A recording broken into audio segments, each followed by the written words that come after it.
നമസ്കാരം. ശനിമാറ്റം 2025.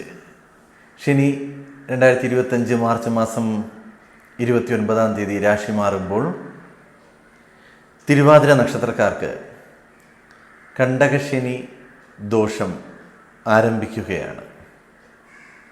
കർമ്മരംഗത്ത് ഇവർക്ക് ദോഷങ്ങൾ വരുവാൻ സാധ്യത വളരെ കൂടുതലായി കാണുന്ന 2.5 വർഷമാണ്. ബിസിനസ്സിൽ ഇവർക്ക് പരാജയങ്ങളും നഷ്ടങ്ങളും ഉണ്ടാകാൻ സാധ്യത കൂടുതലായി കാണപ്പെടുന്നു. പുതുതായി ബിസിനസ് ചെയ്യുവാൻ ആഗ്രഹിക്കുന്ന വ്യക്തികളാണ് നിങ്ങളെന്നുണ്ടെങ്കിൽ വളരെ ശ്രദ്ധയോടുകൂടി പ്ലാൻ ചെയ്ത് നിങ്ങൾക്ക് വിജയിക്കുവാൻ സാധിക്കുമെന്ന് ഉറപ്പ് വരുത്തിയതിനു ശേഷം നിങ്ങളുടെ ജാതകം വ്യക്തമായി പരിശോധിക്കുക. ജാതകത്തിൽ നല്ല സമയമാണെന്നുണ്ടെങ്കിൽ മാത്രം നിങ്ങൾ ബിസിനസ്സിലോട്ടോ അല്ലെങ്കിൽ മറ്റ് ജോലി, ഇപ്പോൾ പ്രൈവറ്റ് മേഖലയിൽ ജോലി ചെയ്യുന്ന വ്യക്തികൾക്ക് മറ്റൊരു സ്ഥാപനത്തിലോട്ട് ജോലി മാറാൻ ആഗ്രഹിക്കുന്നു എന്നുണ്ടെങ്കിലും ഇതുപോലെ തന്നെയാണ്. നിങ്ങളുടെ ജാതകം പരിശോധിച്ച് സമയം കൊള്ളാം എന്നുണ്ടെങ്കിൽ മാത്രം, നല്ല ഗ്രഹങ്ങളുടെ ദശാപകാര സമയമാണെങ്കിൽ മാത്രം അതിൽ നിന്ന് മാറുക.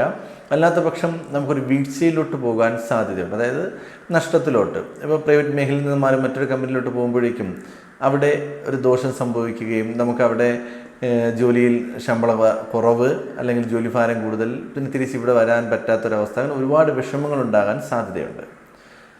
അതുകൊണ്ട് വളരെ ശ്രദ്ധാപൂർവം കർമ്മരംഗം സൂക്ഷിക്കുക.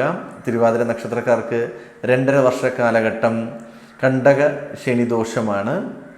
കൂടുതലും ജോലി സംബന്ധമായിട്ടും ബിസിനസ് സംബന്ധമായിട്ടുമാണ് നമുക്ക് ബാധിക്കുന്നത്. വിദ്യാർത്ഥികൾക്ക് പഠനത്തിൽ ചെറിയ മന്ദത ഉണ്ടാവാൻ സാധ്യതയുണ്ട്. അവരുടെ കർമ്മരംഗം വിദ്യാഭ്യാസമായതുകൊണ്ട് അവർക്കും ദോഷങ്ങൾ വരാതിരിക്കുവാൻ വേണ്ടി ശാസ്ത ക്ഷേത്രത്തിലോ അല്ലെങ്കിൽ അയ്യപ്പസ്വാമി ക്ഷേത്രത്തിലോ നീരാഞ്ജനം കഴിപ്പിക്കുക, എള്ള് പായസ വഴിപാട് നടത്തുക, അരവണ പായസ വഴിപാട് നടത്തുക, കടുംപായസ വഴിപാട് നടത്തുക, നെയ്യഭിഷേകം നടത്തുക, ഇങ്ങനെയൊക്കെയുള്ള കാര്യങ്ങൾ ചെയ്ത് മുന്നോട്ട് പോകുന്നത് വളരെ നല്ലത് തന്നെയായിരിക്കും. നിങ്ങൾ ഈ ചാനൽ ആദ്യമായിട്ടാണ് കാണുന്നു എന്നുണ്ടെങ്കിൽ ചാനലൊന്ന് സബ്സ്ക്രൈബ് ചെയ്യുക. ജ്യോതിഷ സംബന്ധമായ നിങ്ങളുടെ സംശയങ്ങൾക്ക് സ്ക്രീനിൽ കാണുന്ന വാട്സപ്പ് നമ്പറിൽ മെസ്സേജ് ചെയ്യുക.